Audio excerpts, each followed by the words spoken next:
বাংলাদেশে যাব? আপনারা আগে নিজের দেশ, নিজের চরকায় তেল দেন। আরে আমাদের চরকা আমাদের দেশকে চেনায়, আমাদের চরকা ঘুরিয়ে দেশ স্বাধীন হয়েছে। আমাদের দেশের ওই চরকাটা যদি না ঘোরানো হতো, বাংলাদেশ তৈরি হতো না, ব্রিটিশরা পালাতো না। আপনারা নিজেদের চরকায় তেল দেন। শুনুন, সিরিয়াস টপিক, গাজওয়াতুল হিন্দ হ্যাঁ কিনা, গাজওয়াতুল হিন্দের যে এই দুঃস্বপ্ন, সেটা গাজওয়াতুল হিন্দ একটা ভবিষ্যৎবাণী। এই তো হতে আসো বাবা, আপনাদের পরিণাম ভোগ করতে হবে। পরিণাম? গাজওয়াতুল হিন্দের পরিণাম? আপনারা হারবেন। কি হারবে? আমরা হারবো মানে কে? ভারত হারবে? ভারত হারবে না হিন্দুরা হারবে? ভারত না হিন্দু? ভালো করে বলুন। আপনাদের ঘুম হারাম। হ্যাঁ, ঘুম হারাম। আর কি কি হারাম? ঘুম হারাম হয়ে গেছে আপনাদের। কি হয়ে গেছে? শুনুন, আমাদের ঘুম হারাম হয়ে গেলে আমরা ঘুমের ওষুধ খেয়ে ঘুমিয়ে পড়ি। আপনাদের ঘুমের ওষুধ কেনারও টাকা নেই।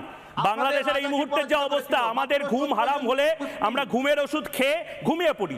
বাংলাদেশ এই মুহূর্তে ঘুমের ওষুধ কেনারও টাকা পায় না। আপনাদের রাজাকে পরাজিত করেছিল 17 জন। আমরা এরকমই, আমরা ভয় পাই না, আমরা সাহসী। বিশাল বীর পুরুষ, আপনারা আমাদেরকে বিশাল বীর পুরুষ বাসের রোবট নিয়ে, বাসের বন্দুক নিয়ে আসে, আমরা বিতাড়িত করেছি। আর জঙ্গি পাঠায়, সন্ত্রাসবাদী পাঠায়। বিশাল বীর পুরুষ। ওই বাবা, ভয় পাচ্ছি, ভয় পাচ্ছি। বিশাল বীর পুরুষ, বিশাল ভয় পাচ্ছি। হ্যাঁ, শেখ হাসিনা, শেখ হাসিনা মামার বাড়ির আবদার।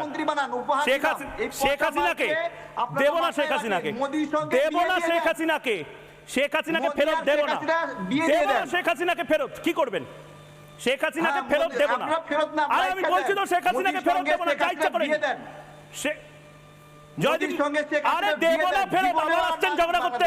বলছি তো দেব না ফেরত, দেব না শেখ হাসিনাকে ফেরত। জান কি করব আমরা? মোদির সঙ্গে শেখ হাসিনা, আরে আবার মোদির নাম শুনলে গোটা বাংলাদেশ থরথর করে কাঁপে। গোটা বাংলাদেশের টিআরপি, জিডিপি সব পড়ে যায়। মোদিতে আসছেন, আগে বলুন শেখ হাসিনাকে দেব না। কি করব? জিডিপি আপনাদের আয় কত? মাথাপিছু আয় কত? আমাদের আয় কত? আমাদের দেশের শাহরুখ খান, আমাদের দেশের শাহরুখ খান আর গায়ক অরিজিৎ সিং এই মুহূর্তে যে পরিমাণ টাকা কামায়, আর আমাদের বাংলার দেবের সিনেমায় যা আয় হয়, গোটা বাংলাদেশের এই মুহূর্তে সেই আয় হয় না বোধহয়। ছাড়ুন, ছাড়ুন, খাদান দেখুন।